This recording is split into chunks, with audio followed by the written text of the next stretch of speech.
шындық жырын шырқаймын деп шарқ ұрдым. Желтоқсанда егеменді ел болсақ деп талпындым.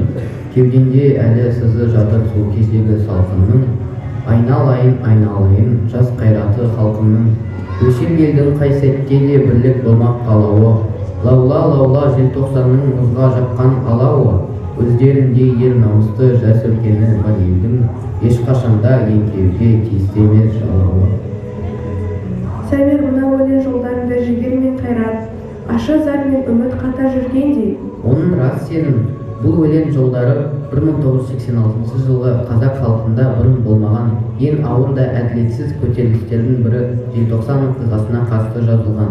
Ол оқиға болған күн тәуелсіздіктің туын ең алғаш көтерген әйгілі 1986 жылдың 16 желтоқсаны еді. Таң ертеңгілік сағат 10-да бар жоғы 18 минутта 26 жыл елді үздіксіз басқарып келген Дінмұхамед Қонаев түсіріліп, орнына Колбин ешкімнің пікірінсіз-ақ ұсынылған еді. Бұл шешімге қарсылықтарын білдіріп, алаңға шығып өз ойларын айтуға тырысқан қазақтың өректе қарусыз жастардың солдаттар мен милиция қызметкерлері қарсы қойылды.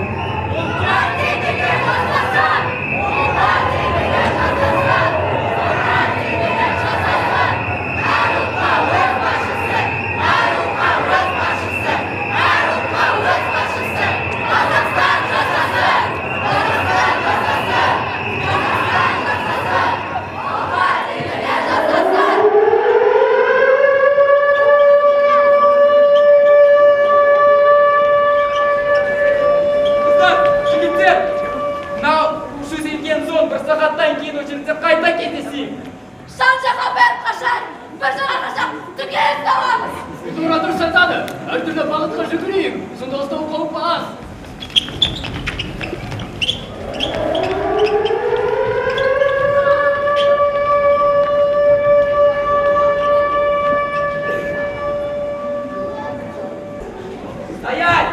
Кому сказал стоять? Шверстер, борзни! Меня что istегенім жоқ! Шовинистка! Ты вышла против Советского Союза! Өтірік! Мен дегенім үшін әділдік сұрадым! Қазақтың тілі қазаққа қайтарылсын дедім! Ах ты бессовестная! Как ты посмела выйти против Великого Советского Союза? Брось ее в фургон! Пусть отлежит на свалку на сиденье с собакой! Это ты, собака! На тебе!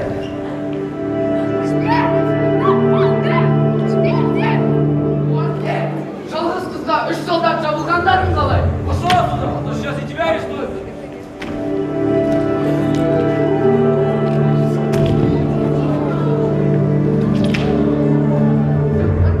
Тез, жүгір! Әкеліңдер! Жіберіңдер! Отырғыз! Вольно! Рысқұлбеков! Не үшін шықты алаңға? Мойында сен совет үкіметіне қарсы шығып, совет армиясының солдат өлтірдің. Кім саған нұсқау берген? Қонаев па? Ай шынды! Мен ешкімді өлтіргенім жоқ. Бұл жала. Ешкім маған нұсқау берген жоқ. Шынды айтымын. Совет армиясының солдатын Советскийді сен өлтірді. Мойында сүмелек. Қонаевты қорған тұрың ғой, а?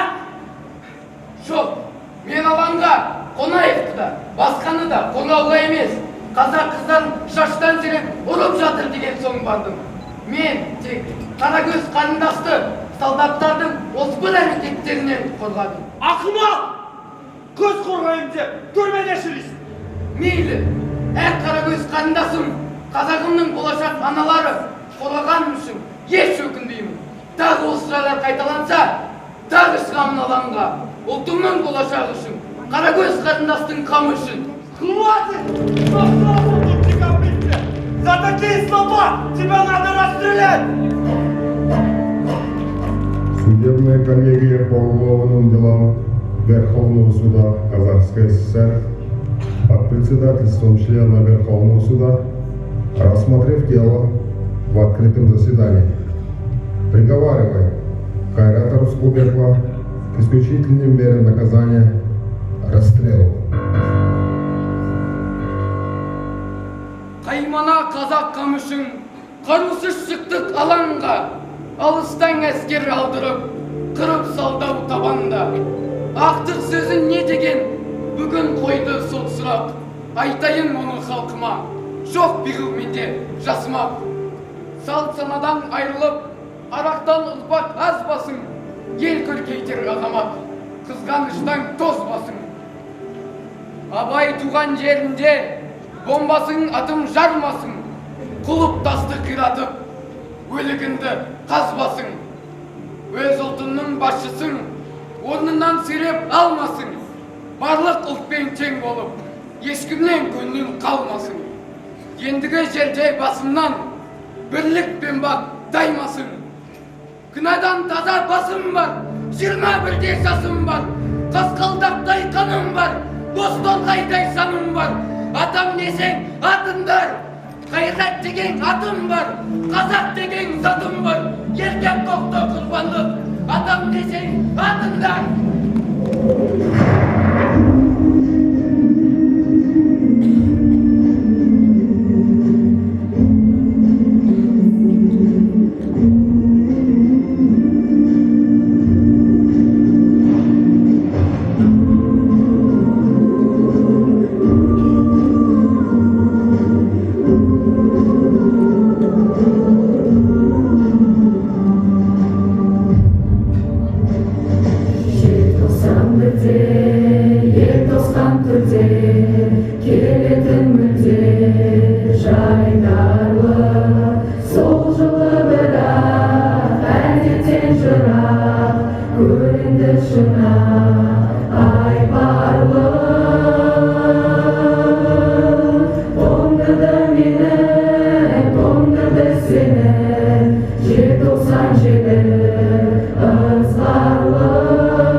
Karna,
жаңа заман үлгісіндегі қағажай би мен өнер көрсеткен 2-ші сынып оқушылары. Би жетекшісі Диана Тұрғынбекова. Қошеметтеріңіз!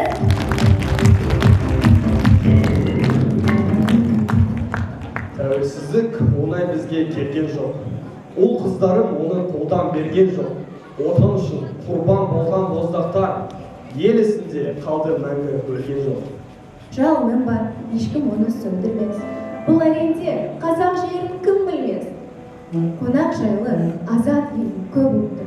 Қазақстан еліне ешкім тең келмес. Достар, егемен еліміз 16 желтоқсанда салтанатты жағдайда ұлттық мереке тәуелсіздік күнін атап өтеді. Қазақстандықтар алмағайып өтпелі кезеңнің барлық қиындықтарын жеңіп, әлемдік сахнаға көтерілді. Сіздерді республикамыздың әр азаматы үшін айтулы мереке тәуелсіздік күнімен құттықтаймыз.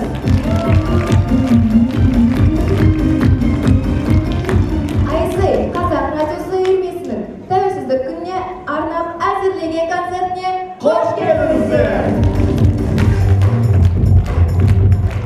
Алғашқы құттықтау сөз мектеп директорының орынбасары Тұсыпбаев Акбар Асқарұлына беріледі.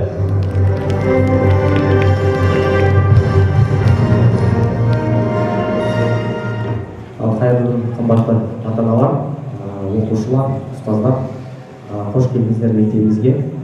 Шынымен өте керемет ашылу, керемет әсер алып жатырсыздар деген ойдамын. Енді біздің тәуелсіздігіміз өздеріңіз білесіздер қаншама тарихи қиын кезеңдерден, суық кезеңдерден өткен елдердің біріміз. Сол үшін халқымыздың қалай тәуелсіздік келгенін, осылай балалардың көрсетіп жатқаны, бұл да керемет бір тәрбие деп білеміз. Сонымен қатар осыны ұйымдастырып жатқан жалпы ұстаздарға, оқушыларға, осыған қатысып жатқан ең басында қазақ радиосын білеміз. 14 баламен қателеспесем, 10 шақты баламен басталған. Қазір міне көріп тұрсыздар, қаншама үлкен ауқым алып жатыр. Және біздің оқушыларымыз көптеп қатысып жатыр. Бұл да үлкен жетістік деп білеміз. Сол үшін енді қазақ радиосы жасай берсін, жылдан жылға осындай керемет шараларда жүздесе берейік. Және де осы біздің балаларға беріп жатқан тәліміміз, тәрбиеміз одан ары жалғасын тауып, болашақта жалпы біздің мектебімізден қазақ елінің, мемлекетіміздің, жеріміздің туын көкке желбірететін үлкен азаматтар шықса деген ниетіміз бар. Сол ниетіміз қабыл болсын және барлық ата-аналарға уақыттарыңызды бөліп келгендеріңіз үшін мың алғыс сіздерге. Жалпы мұғалімдерге ерекше алғысымызды білдіреміз. Қымбатты көрермен, менде сіздерге мынандай сұрақ бар. Қазақша Битлз аталған топтың атауын білесіздер ме? Қане, кім айтар екен? Бәрекелді, дұрыс айтасыздар. Бүгін алдарыңызда үйірмеміздің ең жас мүшесі Мансұр ұлдарымыз Дос Мұқасан тобының қайдасың әнін орындап келеді. Алдарыңызда 6-шы F сыныбының оқушысы Мансұр Дәулет қарсы алыңыздар.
үңілсем тарихтың парағына, мың алғыс күй құдірет қазағыма, көз алдыма елестеп қайран шешем, мөлдіреген жастымды жанарыма. Үңілсем тарихтың парағына, күйге үнсіз мөгілді даламына, домбырам әлемнің бар әуендерін сақтапсың ау шапшағын шанағына. Назерке, күмбірлеген күйге де кезек жетті деп ойлаймын. Дұрыс айтасың бағым, күй атасы Құрманғазының адай күйімен алдарыңызда MYP оқушылары жетекшісі Архат Стамғазы.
Ерке жаным өмірде өстім еркін, ерке неме, ей жігіт, еспе деркім. Өз елімде өзендей гүрілдеймін, тасып, шалқып өтемін осы сердім. Атамекеннің қасиетін қазақ үшін қашанда биік міндет, солай ма? Я Мирей, дәл солай. Бүгінгі аяулым Жания, Лейла және Аруана қыздарыңыз Атамекен аянымен алдарыңызда. Қарсы алыңыздар!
қанша ызғар қаһарлы өткен, елеме сала алмаған жат өрнектер, ерлігі мен елдіктің куәсі ғой, кешегі Исабай Махамбеттер.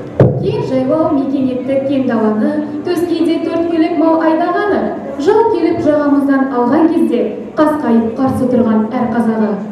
Я Малика, қазақ біз осындаймыз. Мен батыр халықтың өріні болғаныма мақтанамын. Байсалдар, өз ұлтын, тілін, мәдениетін қастерлеген ұрпақ жасампаз елдің негізін қалайды. Ал енді қазақтың қандай екенін қазақ тілі мұғалімі Термеші апайымыз Демесинова Самал Нұрболатқызы қазақ осы термесімен жырлап береді. Қошеметпен қарсы алайық.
қобыздың тілі болған құшақтар мен оғыздың қорқыт ата мұрагері сол іздің талай кездер мұрамыздан қол үздім. Қайта оралған қобыз оны құдірет, адам болып жаратылған кезі не? Ата қоңыз, ата баба тарихы құдіретті қобыз үні шежірі. Сезім, біз бүгін киелі қобыз үніне құлақ түрсек қалай болады? Я Сәмер, қобыздың құдіреті үнін бізге тыңдататын өнерпамызды хабарлайық. Ендеше алдарыңызда 9-шы И сынып оқушысы Адилгомар Лейла балапан қас композициясымен Қарсы алыңыздар.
Мен қазақпын, мұңіліп мұңдірген.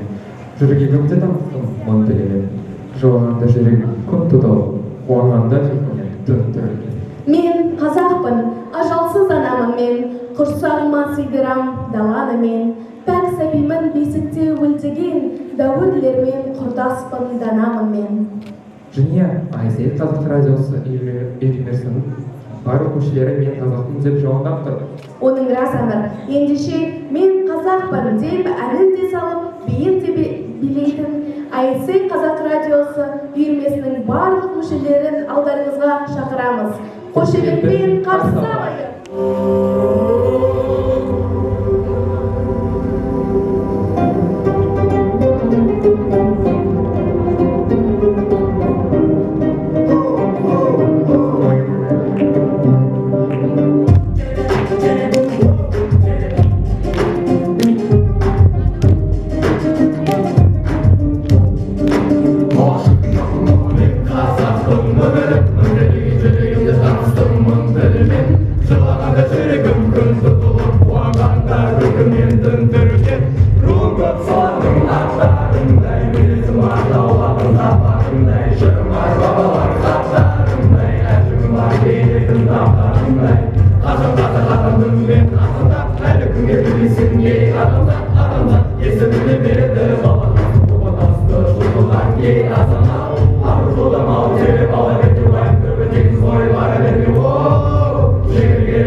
төл мәдениетімді сақтап, ұрпақтан ұрпаққа жеткізуге елімді, жерімді қорғауға ант етемін.